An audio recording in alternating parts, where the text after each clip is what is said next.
Good morning, you join us here at Weybread Carp Fishery here in the Waveney Valley. It's a really historic area, some very well-known carp fisheries in the area, and this one's a little gem placed on top of the hill just overlooking some other gravel pits down the road. Very good stock of fish in here. It's about 2.5 acres, 150 fish, which makes it ideal for a winter day ticket session. We've got the rods out, the sun is shining, we're hoping for a few fish today. It's looking really good, it's done a few bites, so fingers crossed we're going to get in amongst them.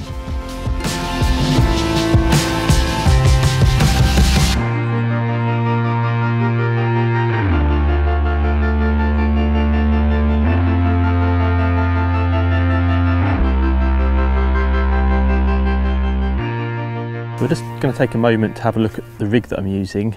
The method I'm using today is solid PVA bags, and this rig is designed specifically to use inside a solid PVA bag.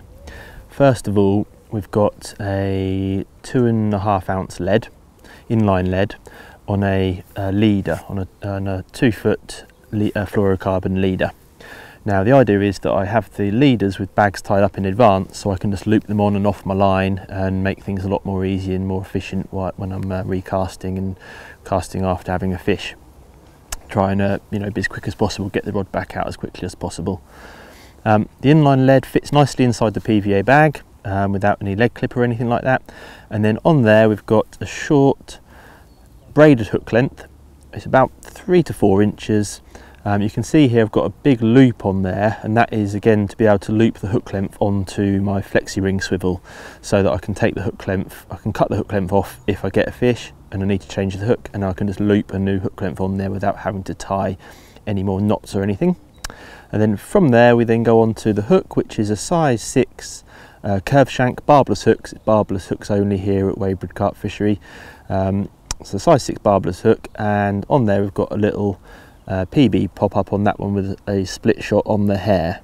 So it's just a knotless knot with a bit of silicone tubing and a split shot on the hair to weight it down. So the hook lays flat on the bottom, the pop up just pops up slightly off the bottom, waving around inside, amongst the pellet as the bag breaks down.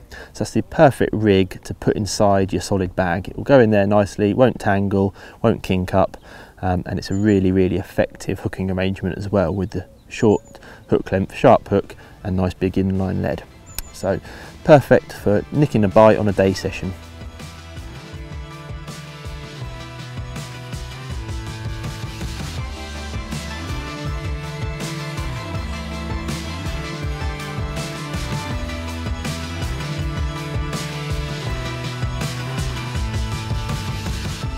So this is the ready tied bag that I was talking about earlier. So in there we've got our rig, the inline lead that we looked at, and the hook length, the braided hook length, and the hook bait, which is right at the end. So I'll put the hook bait in first, then a bit of pellet, then the lead, and you fill it up. This is rapid load system, so it means that you twist the top round and you get a nice finish there. You don't waste any PVA, you don't have to tie any knots or anything like that. And with that, put them, once I've tied them, I put them into a food bag like that, so they stay nice and dry and they're ready to go. So if I turn up in the morning, I might have 8 or 9 of these tied up in a bag like that, ready to go. So as I turn up at the lake, I can just loop them on to the end of my main line and get fishing really quickly. Saves a lot of time on short day sessions like this. So in terms of the hook baits inside the bag, I do tend to vary them a little bit. One of my favourite ones are the PB pop-ups. They are absolutely awesome. I've caught so many fish on the PB pop-ups. They served me really well over the last few years. You want them to be small, not bigger than a 12mm. This time of year now I'm fishing with the 10mm, but I might, if I'm, depending on the situation, might go to a 12mm if I'm fishing for bigger fish. But when you're trying to nick bites, fishing for slightly smaller fish, I'll go for the 10mm. Either that, the higher trap one, the higher trap sort of options, the same as the milky malts as well. These two are sort of my go-to. I'll have a few on each. I might tie a few of those bags up with each of these hook baits in them, and then go from there. You can switch between the two, whatever seems to be working well. Also, what I sometimes use is actual bottom bait, or like something like a darker bait like a bug, like a 12mm bug bottom bait or something like that, tipped with a bit of a pop-up or something along those lines. If you're looking for something a bit more subtle, if the fish have been caught a lot on high attract visual baits, sometimes they'll go for a darker option instead as well. So it is worth chopping and changing and playing around with your hook bait choice. And then once you get a bite or two, you can then figure out what might be working better on that day or at that particular venue. So it is worth playing around, and then you can try and refine things to try and get those extra bites.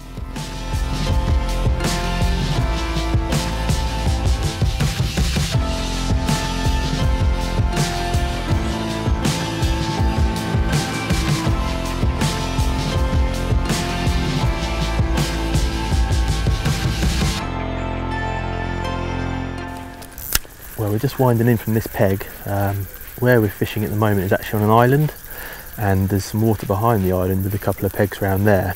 We've just been keeping an eye on that area for the morning, and there's been a bit of fish activity. We saw one fish top out in the last half an hour. I've seen a couple of fish clouding up as well.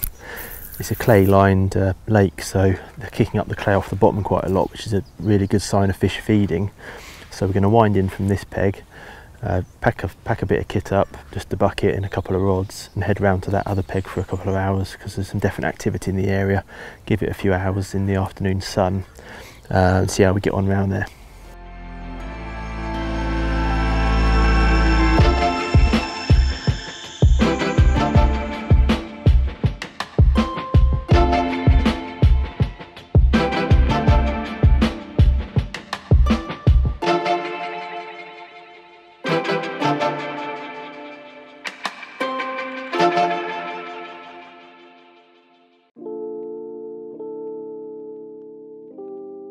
So we gave it a couple of hours in the bay behind the island here. There wasn't much happening really. I was expecting to see a little bit of activity or to get a few liners, but it wasn't really happening. So we've come back to where we were earlier.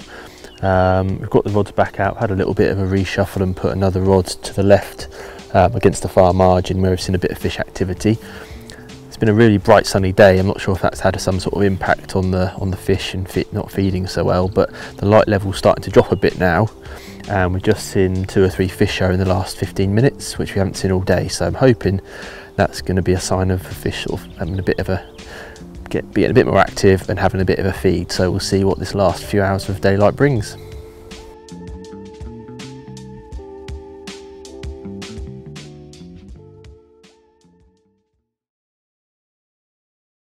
Okay, we've had a bit of a manic moment then. We've been sat here all day, obviously just trying to get a bite, and we've just literally had a double take. So I've had one bite on my right hand rod. There's 2 swims here, so we've got 2 rods in one swim and then 1 rod in the other, so they're split. So I've gone to get that one, the right hand rod in the other swim, and then the left hander in this one has just gone, and Ollie's grabbed that rod. So we've had a fish on each rod after waiting all day, literally simultaneous bites pretty much within seconds of each other, which is crazy. That's winter for you. I just said earlier, we were just discussing the light levels dropping, and that's really what's happened. The lake has just burst into life. Seen a few fish show, and that just shows we've got rods on either end of the lake really on opposite margins, and we've had bites simultaneously on them, which is crazy. But that's winter fishing for you. You've got real short windows of opportunity to make the most of it. So I'm hoping, I've got one in the net already. He was just a little scamp. This one's a bit bigger. Looks like one of the originals. There's quite a few fish in here that are good size. This is, you know, they're averaging probably getting on 20 pounders. It's a really, really good stock of fish here at Weybread. And some of them are ones I stocked in here myself actually. So I've seen them a few times now, but this one looks like an original, to be honest. He's doing his best to go through the other line at the moment.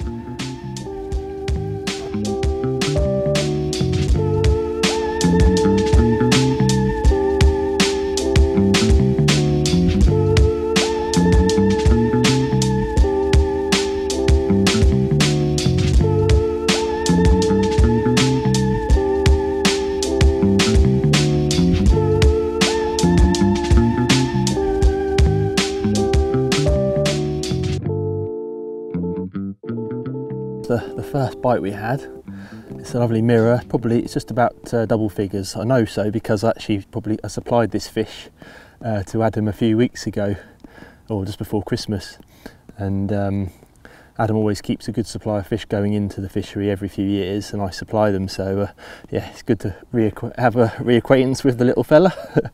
So yeah, we put this one out. I've had a rod on this spot all day pretty much, and the rod's just pretty tentative bite, went up and down, and with it grabbed the milky molt on that one with the solid bag up against the reed bed, and yeah, just as I picked that one up, then we had a bite on the other rod, which is just in the other side of the trees there in the other swim. So it was all a bit chaotic for a minute, but we've been plugging away all day, and then literally 2 simultaneous bites. So that's the way it goes. This is why we love the carp fishing, eh?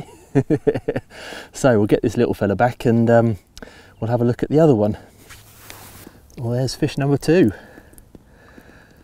One of the old originals. This one looks like it might have a bit of ghosty in him actually as well. So he's been around a little bit, this one, I think. So it's a good double, maybe sort of 14 pound or so, 13, 14 pound, but a very welcome one. Yeah, it's worth all the effort. Shows on these winter day sessions are worth getting out for, and I think, you know, a lot of the time this last few hours of daylight is really a good time for bites. Just those light levels dropping have really just triggered the fish into feeding.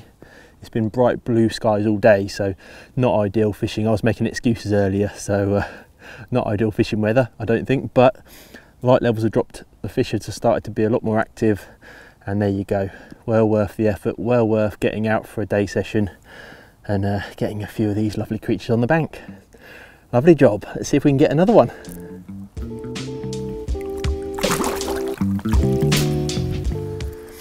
So we've just had those 2, just put them back. Recast the 2 rods that we had those on, but the 3rd rod that we hadn't had a bite on yet has just gone. So literally in the last half an hour we've had a bite on every rod, and that's how it goes sometimes. It's fishing for you. We were sat there worried, and then we've had 3 bites in half an hour on every rod, so happy days. This one's on a solid bag on the far margin, just on a point, just the point sort of sticking out, just drops off quite tightly there. So we had it on just off the drop off, just off this point there. Perfect cast, bang down really hard. So there we go. It's done a bite. Sweet. Look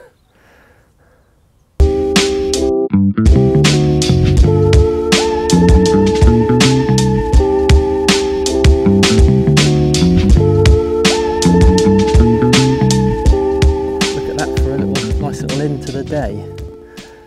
As I said, that was the 3rd rod that we hadn't had a bite on, and it just did a bite there just as the light's just dying off now. We're sort of coming to an end. So yeah, it's been really, really good day. The weather's been great, the sun's come out.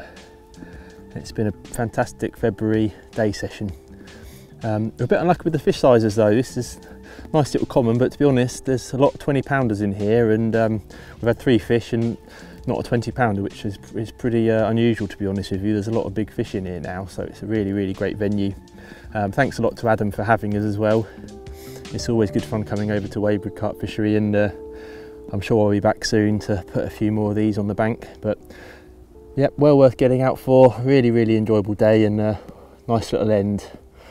Until next time, let's get this one back, and we'll get back down.